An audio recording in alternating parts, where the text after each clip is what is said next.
Good morning, class. I am your class teacher, Preetha ma'am, and today we will learn about EVS. And what was the topic yesterday? Kinds of work. And what we have done yesterday? क्या क्या पढ़ा था कि kinds of work में क्या क्या आता है? Mental work, physical work. Mental work जो करते हैं उसको हम क्या कहते हैं? White collar workers. एंड जो फिजिकल वर्क करते हैं उसको हम क्या कहते हैं?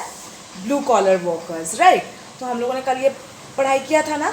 और वाइट कॉलर वर्कर्स का एग्जाम्पल क्या क्या होगा? कौन कौन मेंटल वर्क करते हैं? Doctor, teacher, lawyer. राइट. ये तीन याद रखना अभी. ठीक है. और जो ऑफिस में काम करते हैं वो भी मेंटल वर्क करते हैं. और फिजिकल वर्क कौन करते हैं? मतलब जो एकदम बहुत फिजिकली बहुत मेहनत करते हैं. जैसे रिक्शा को खींचते हैं, जैसे फार्मर्स फील्ड में फसल उगाते हैं. तो ये सब क्या करते हैं? फिजिकल वर्क करते हैं. तो ये लोग क्या हुए? Blue collar workers. आज हम उसके बाद वाले पार्ट पढ़ेंगे. ठीक है. तो take out your books. Okay. So today we will start from book. ये वाला बुक ओपन करना है. ठीक है बच्चे, kids. And page number 15. Kinds of work. We'll start reading from here. Dignity of labor. In Kolkata, a boy named Ishwar Chandra lived with his father. Kolkata में, कोलकाता एक जगह है, जगह का नाम है, एक सिटी है, मेट्रो सिटी. तो वहाँ पे एक बहुत साल पहले एक लड़का रहता था. क्या नाम था उसका? ईश्वर चंद्र. वो अपने पापा के साथ रहते थे. ठीक है. His father was very poor and couldn't provide his son with proper lighting facilities to study at night. उनके जो पापा थे वो बहुत पुअर थे. वो अपने बच्चे को ना पढ़ाई के लिए लाइटिंग फैसिलिटी भी नहीं दे सकते. जैसे हमारे घर में इलेक्ट्रिसिटी है, फ़ैन, इसीलिए फ़ैन लाइट सब कुछ चलते हैं, हम लोग आराम से बैठ के पढ़ाई करते हैं. उनके पास वो भी नहीं था रात में कि अच्छे से पढ़ाई कर पाए. या तो सुबह सुबह के डे लाइट में वो पढ़ाई कर सकते थे, या फिर रात में तो उनके पास कोई लाइट था ही नहीं कि पढ़ाई करे. Ishwar Chandra was a brilliant and a hard working boy. Ishwar Chandra जो थे वो एकदम बहुत, ये है ईश्वर चंद्र का फ़ोटो देखो. ईश्वर चंद्र जो थे वो बहुत ब्रिलियंट स्टूडेंट था, बहुत मेहनती बच्चे थे, किड थे, जैसे तुम लोग भी हो. अब क्या हुआ? Later on he became a renowned professor better known as Pandit Ishwar Chandra Vidyasagar. इसके बाद उन्होंने बचपन में बहुत स्ट्रगल किया, फिर अच्छे से पढ़ाई की, फिर बड़े होके वो एक बहुत नामी एक प्रोफेसर बने. एंड उनको हम बाद में किस नाम से जानते हैं? Pandit Ishwar Chandra Vidyasagar. He used to do all his work himself. वो अकेले अकेले अपना सारा काम खुद करते थे. Once while travelling to his home town he was mistaken to be a coolie. कभी वो अपने होम टाउन से कहीं पे ट्रैवल कर रहे थे तो वो ना उनको कोई देख के सोच लिया था कि वो कुली है. जैसे रेलवे स्टेशन में तुम लोगों ने भी देखा होगा कि कुली हमारे सामान उठाते हैं, राइट. तो वैसे उनको भी कोई सोच रहा था कि वो भी कोई कुली है. Instead of taking offense, he wrapped his shawl on his head and carried the suitcase of the person who had taken him to be a coolie. उनको वो एक प्रोफेसर है बट उनको कुली समझा. तो हम लोग क्या करेंगे? हम लोग गुस्सा करेंगे कि क्यों हमें कुली समझ लिया. बट उन्होंने कोई उस चीज़ का ऑफेंस नहीं माना. उन्होंने क्या किया? अपना जो शॉल है उनको ही लपेट के अपने सर पे रखा, और जिस इंसान ने उनको कुली समझा था उनके सारी चीज़ें अपने सर के ऊपर रख के फिर उन्होंने कुली का काम करना स्टार्ट की, सूटकेस कैरी करना स्टार्ट की. When the gentleman offered him money, Ishwar Chandra refused. अब जब उन्होंने सामान पहुंचा दिया, फिर वो जेंटलमैन जो है उन्होंने पैसे देने के लिए बोला, तो ईश्वर चंद्र ने तब मना कर दी. And said, I am not a coolie, I am Vidyasagar. This suitcase is not so heavy that you couldn't carry it. उन्होंने क्या बोला? मैं कुली नहीं हूँ, मैं विद्यासागर हूँ. एंड ये सूटकेस उतनी भी भारी नहीं है कि आप कैरी ना कर सको. We shouldn't be ashamed of carrying our own luggage और डूइंग आवर ओन वर्क. हम लोगों को अपने काम करने पे शर्मिंदा नहीं होना चाहिए. हमें अपना काम, अपना लगेज खुद उठाना चाहिए, हमें अपना काम खुद करना चाहिए. That day the gentleman realize the dignity of labour, respect for any kind of work, and the person who does it is called dignity of labor. उस दिन उस इंसान ने, उस जेंटलमैन ने डिग्निटी ऑफ लेबर समझा. डिग्निटी ऑफ लेबर क्या है? डिग्निटी ऑफ लेबर ये है कि कोई भी ऑक्यूपेशन हो, मेंटल वर्क हो, फिजिकल वर्क हो, कुछ भी हो, हर काम को इक्वली देखना, इक्वली रेस्पेक्ट देना, इक्वली डिग्निटी मेंटेन करना उस काम के लिए, ठीक है, उसको हम डिग्निटी ऑफ लेबर कहते हैं. Then Mahatma Gandhi used to say that every job or work is worship of God. Mahatma Gandhi ने क्या बोला था? महात्मा गांधी को तो जानते ही होंगे, राइट? महात्मा गांधी ने क्या बोला था? जो हर एक काम, हर एक टाइप के जॉब जो होते हैं वो वर्शिप ऑफ गॉड होते हैं, मतलब भगवान की पूजा के समान होते हैं. कोई भी काम अगर आप कर रहे हो. ही believed in dignity of labour and respect for all human beings. वो भी डिग्निटी ऑफ लेबर पे विश्वास करते थे एंड हर एक इंसान को रेस्पेक्ट करते थे. मतलब जो भी जैसा भी काम करता हो, फिजिकल वर्क, मेंटल वर्क, वो हर एक को इक्वली देखते थे, इक्वली रेस्पेक्ट देते थे, उसमें ही वो विश्वास करते थे. To set an example, he himself clean the toilet of his house. He assured sweepers that there is no disgrace in doing their job. ये एग्जाम्पल सेट करने के लिए उन्होंने अपना जो वॉशरूम है, अपना टॉयलेट है, वो खुद ही साफ़ करने लग गए अपने घर के. और उन्होंने ये अश्योर किया कि जो हमारे स्वीपर होते हैं वो भी अपना काम करते हैं, उनको हमें डिसरिस्पेक्ट नहीं करना चाहिए. वो होता है इसीलिए हम इतने साफ़ सफाई मेंटेन करके रह सकते हैं, इतना हाइजीन मेंटेन करके रह सकते हैं, राइट? तो उनको भी हमें इक्वली रिस्पेक्ट देना चाहिए. He would call their work essential social work. आज अगर स्वीपर नहीं होते तो क्या होता? हम लोगों का हाइजीन मेंटेन होता?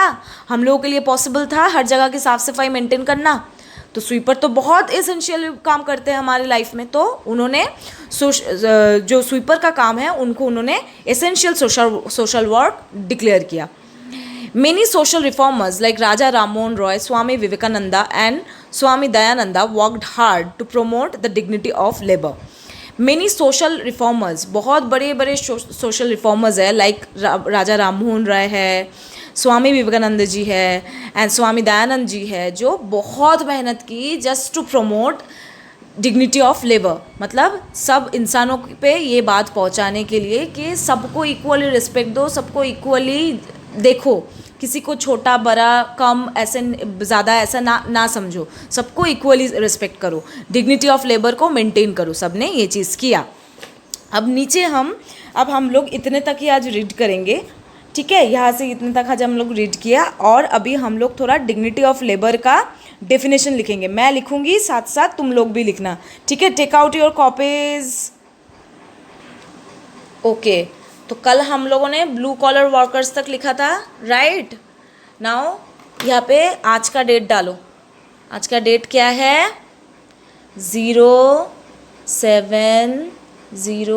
7 जुलाई 2020. और यहाँ पे क्लास वर्क, ठीक है? अब हम लिखेंगे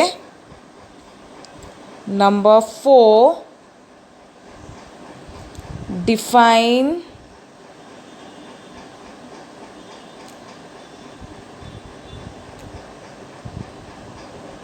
dignity of labor. ठीक है, पहले ये लिख लो जल्दी जल्दी. ये लिखना है आज का, ठीक है? ये इतना कल हो गया था और आज यहाँ से लिखना है. क्लास वर्क और डेट देना है, उसके बाद ये लिखो define dignity of labour.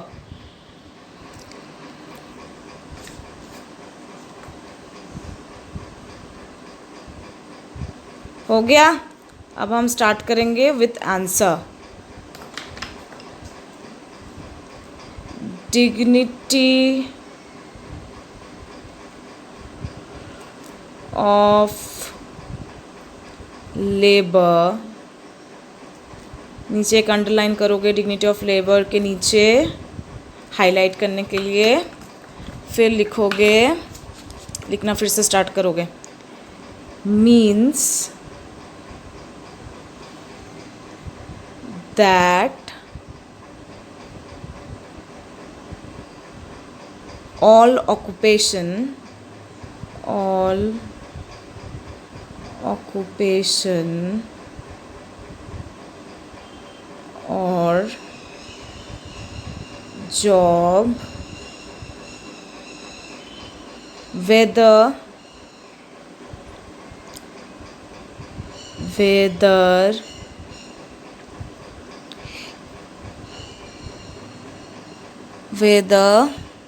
involving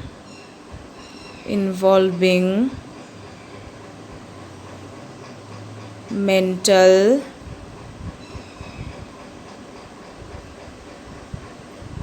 or physical walk, comma देना है एक, इतना लिखा, इतना लिख लो पहले. Dignity of labor means that all occupation or job, whether involving mental or physical work,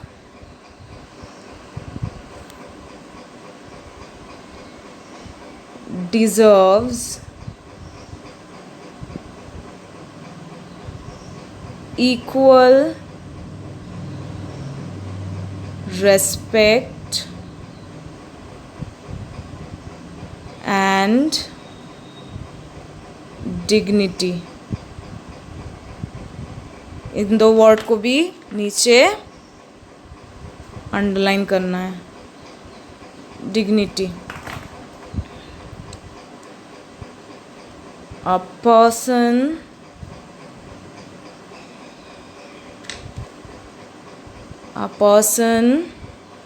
इतना लिखा,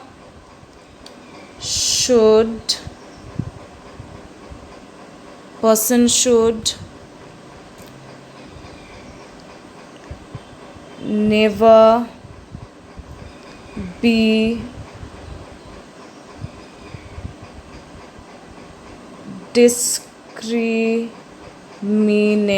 discriminated मतलब हमें अलग अलग तरीके से नहीं देखना है दोनों को, ठीक है. discriminated on the basis of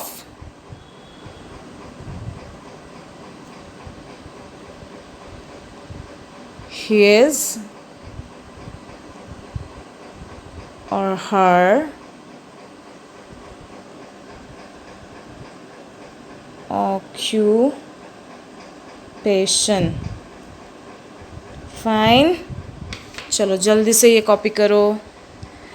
Define dignity of labor. Answer: dignity of labor means that all occupation or job, whether involving mental or physical work, deserves equal respect and dignity. A person should never be discriminated on the basis of his or her occupation. ठीक है बच्चे, copy कर ली अपने copy पे. ठीक है, अब आज के लिए इतना ही रहेगा. अच्छे से पूरा चैप्टर आपको रीड करना है और ये जितने भी डिफिनेशंस मैंने लिखाया है वो चीज़ें रीड करनी है, ठीक है. Okay, thank you class, thank you kids, have a good day.